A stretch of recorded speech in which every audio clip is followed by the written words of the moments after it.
Sebastian Award could honestly have been given to any one of our players.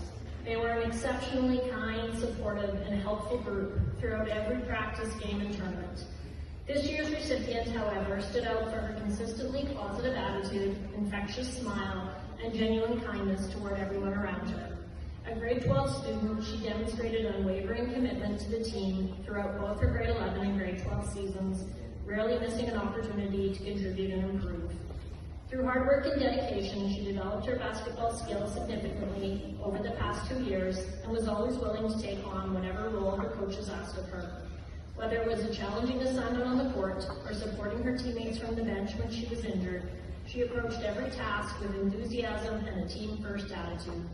It is my pleasure to present the St. Sebastian Award to Haley Bontel.